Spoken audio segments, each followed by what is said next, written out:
Movie की शुरुआत में हमें कॉलिन नाम का आदमी दिखाई देता है जो समुद्र में जाला डाल के मछली पकड़ रहा होता है। उसके जाले में एक सुंदर सी लड़की आ जाती है। कॉलिन उस लड़की को जाले से बाहर निकालता है। वो लड़की बेहोश होती है। कॉलिन उसको अपने मुंह से सांस देता है। फिर वो लड़की होश में आ जाती है। उस लड़की को कुछ भी पता नहीं होता है कि वो कौन है और कहां से आई है। उस लड़की की याददाश्त जा चुकी होती है। वो लड़की बहुत ज्यादा सुंदर होती है। कॉलिन उससे पूछने लगता है, क्या तुम जलपरी हो? दोस्तों, हम इस लड़की को ऑनडाइन नाम से बुलाएंगे। ऑनडाइन कहती है, मुझे नहीं पता, बस मैं किसी के सामने नहीं जाना चाहती हूँ। कॉलिन कहता है, तुम मेरी माँ के घर में जा सकती हो। कॉलिन की माँ खत्म हो गई होती है और उस घर में कॉलिन बस रहता है। इसके बाद कॉलिन ऑनडाइन को अपने घर में ले आता है जो कि समुद्र के किनारे होता है। इसके बाद कॉलिन अपनी एक्स बीबी मारियाना के पास जाता है। मारियाना कॉलिन के साथ तलाक के बाद अपने बॉयफ्रेंड के साथ रह रही होती है। कॉलिन अपनी बेटी एमी को मारियाना के दर से अस्पताल ले जाने लगता है क्योंकि उसकी बेटी की किडनी में स्टोन होता है, जिसकी वजह से उसका रेगुलर चेकअप चल रहा होता है। कॉलिन अस्पताल में एमी का इलाज करवाने लगता है। इसके बाद कॉलिन एमी को एक कहानी सुनाता है। कॉलिन कहता है, एक मछुआरे को समुद्र से एक लड़की मिली। एमी पूछने लगती है, क्या वो लड़की जलपरी है? कॉलिन कहता है, देखने से तो ऐसा नहीं लगता है। एमी कहती है,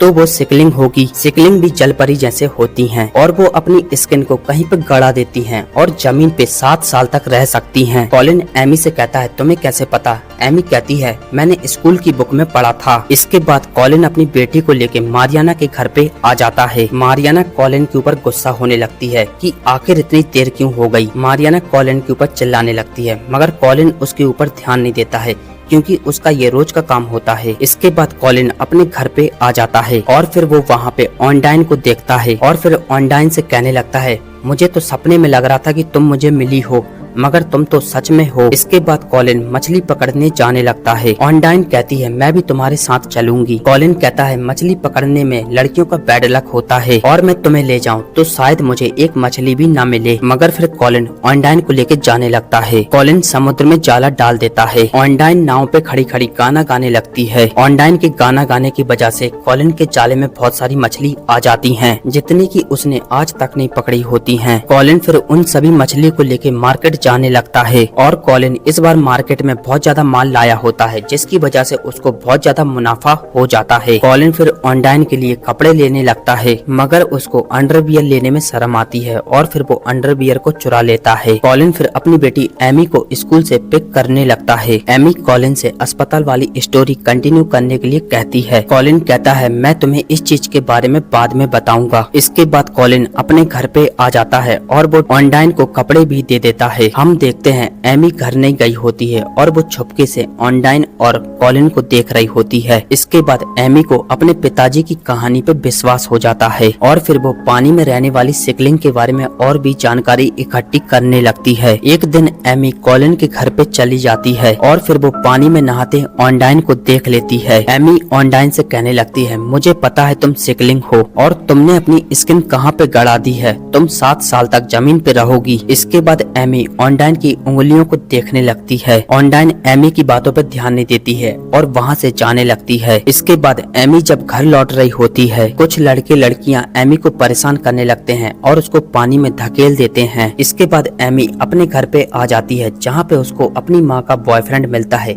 जिससे वो बहुत ज्यादा डरती है। इसके बाद कॉलिन ऑनडाइन को लेके फिर से मछली पकड़ने चला जाता है। इस बार कॉलिन ऑनडाइन की खूबसूरती के ऊपर अट्रैक्ट होने लगता है, मगर फिर भी वो अपने ऊपर कंट्रोल रखता है और फिर से वो ऑनडाइन के गाना गाने की वजह से बहुत सारी मछलियाँ पकड़ लेता है। तभी फिर कॉलिन की बोट के पास पुलिस की बोट्स आने लगती हैं। कॉलिन उनको आता देख ऑनडाइन को छुपा देता है। पुलिस कॉलिन की बोट के ऊपर छानबीन करने लगती है। फिर उनको बोट पे ऑनडाइन दिख जाती है। कॉलिन पुलिस वालों से कहता है, ये मेरी गर्लफ्रेंड है और फिर ऑनडाइन भी पुलिस वाले को हाँ कह देती है। इसके बाद पुलिस फिर वहाँ से चली जाती है, मगर इस बार ऑनडाइन को सभी लोगों ने देख लिया होता है। फिर इसके बाद ऑनडाइन किसी से छुपती नहीं है और सभी लोगों के सामने आने लगती है। इसके बाद कॉलिन, एमी और ऑनडाइन तीनों मार्केट जाने लगते हैं। ऑनडाइन मार्केट से कपड़े खरीदती है और उनको पहनने के बाद वो बहुत ज्यादा खूबसूरत लगती है। इसके बाद कॉलिन मारियाना के घर पे जाता है। मारियाना कॉलिन से कहती है, तुम्हारी जलपरी कैसी है? यानी मारियाना को भी ऑनडाइन के बारे में पता चल गया होता है। इसके बाद एमी ऑनडाइन से स्विमिंग सीख रही होती है, तभी ऑनडाइन को पानी के अंदर से कुछ घास फूस मिलती है। ऑनडाइन एमी से कहती है, यही मेरी स्किन है, इसी को मुझे जमीन पे गड़ाना है, जिसकी वजह से मैं 7 साल तक जमीन पे रह पाऊंगी। एमी और ऑनडाइन स्किन को जमीन पे गड़ाने लगते हैं। एमी ऑनडाइन से कहती है, तुम्हारा हस्बैंड भी होना चाहिए, सिकलिंग का तो हस्बैंड भी होता है। ऑनडाइन कहती है, मेरा कोई हस्बैंड नहीं है। इसके बाद वहीं पे बोटों का कंपटीशन हो रहा होता है। मारियाना और उसका बॉयफ्रेंड भी वहाँ पे आया होता है और दोनों बहुत एंजॉय करते हैं। और वहीं पे एमी, ऑनडाइन और कॉलिन होते हैं। हम देखते हैं वहीं पे एक आदमी ऑनडाइन को ढूंढ रहा होता है,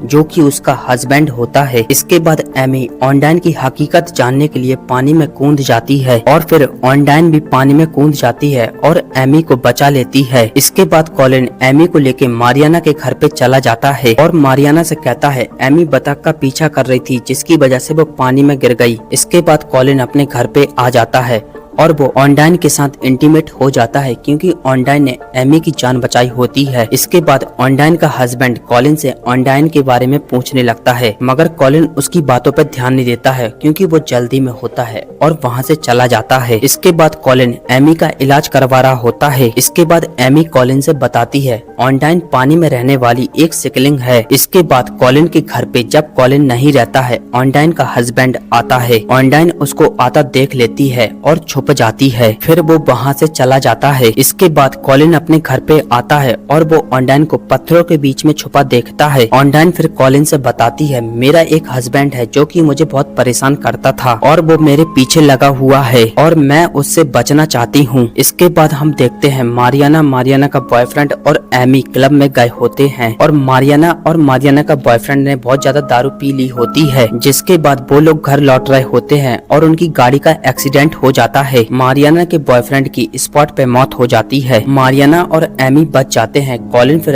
एमी से मिलने अस्पताल जाता है। दूसरी तरफ कॉलिन के घर पे ऑनडाइन का हस्बैंड आ जाता है और फिर वो ऑनडाइन से ड्रग्स के पैकेट के बारे में पूछने लगता है। सीन शिफ्ट होता है। मारियाना अपने बॉयफ्रेंड की अस्थियों को पानी में बहा रही होती है। इसके बाद मारियाना कॉलिन से कहती है, अब मेरा इस दुनिया में कोई भी नहीं है और मैं एमी की देखभाल नहीं कर सकती हूँ और मैं तुम्हें एक शर्त पे एमी को लौटा दूंगी, तुम उस जल परी को वहीं पे छोड़ आओ जहाँ से वो आई है। कॉलिन फिर ऑनडाइन को लेके समुद्र में जाने लगता है। कॉलिन फिर ऑनडाइन से कहता है, तुम एक जल परी हो और तुम्हें पानी में रहना चाहिए, और फिर ऑनडाइन को एक टापू पे छोड़ के वहाँ से चला जाता है। इसके बाद ऑनडाइन भी पानी में चली जाती है। कॉलिन एमी को लेके अपने घर पे आ जाता है। कॉलिन फिर उस गाने को टीवी पे सुनता है जो कि ऑनडाइन मछली पकड़ते समय उस गाने को गाती थी। कॉलिन समझ जाता है ऑनडाइन ना कोई जल परी है ना कि कोई सिकलिंग है। कॉलिन फिर ऑनडाइन को लेने उसी टापू पे चला जाता है। वहीं पे उसको ऑनडाइन मिलती है, जिसकी बहुत ज्यादा हालत खराब हो गई होती है। ऑनडाइन फिर कॉलिन से बताती है, मैं और मेरा बॉयफ्रेंड एक जगह से ड्रग लूट के भाग रहे थे, तभी समुद्र में हमारे पीछे पुलिस पड़ गई थी, जिसकी वजह से मेरे बॉयफ्रेंड ने मुझे ड्रग्स का पैकेट देके समुद्र में कुंदा दिया था और फिर मैं समुद्र में बेहोश होने लगी और वो पैकेट भी मेरे हाथ से गुम हो गया था। फिर मैं तुम्हारे जाले में फंस गई और तुमने मेरी जान बचा ली। इसके बाद कॉलिन ऑनडाइन को लेके घर आ जाता है। घर पे उनको ऑनडाइन का बॉयफ्रेंड मिलता है जो कि उस ड्रग्स के बारे में पूछने लगता है और ये ड्रग का पैकेट वही होता है जो कि ऑनडाइन और एमी ने गड़ाया होता है। वो लोग गड्ढा को खोदते हैं मगर वहाँ पे कुछ भी नहीं होता है, क्योंकि एमी ने उस जगह को बदल दिया होता है। ऑनडाइन एमी से प्यार से उस पैकेट के बारे में पूछने लगती है। एमी कहती है, मैंने उस पैकेट को कहीं और गड़ा दिया है। सभी लोग बोट से उस पैकेट को लेने जाने लगते हैं। ऑनडाइन अपने बॉयफ्रेंड को बोट से धक्का दे देती है और उसके बॉयफ्रेंड को तैरना नहीं आता है, जिसकी वजह से उसकी मौत हो जाती है। और फिर इसके बाद ऑनडाइन को पुलिस गिरफ्तार कर लेती है। कुछ सालों बाद ऑनडाइन रिहा हो जाती है और फिर इसके बाद कॉलिन, ऑनडाइन और एमी साथ में रहने लगते हैं और इसी के साथ मूवी समाप्त होती है।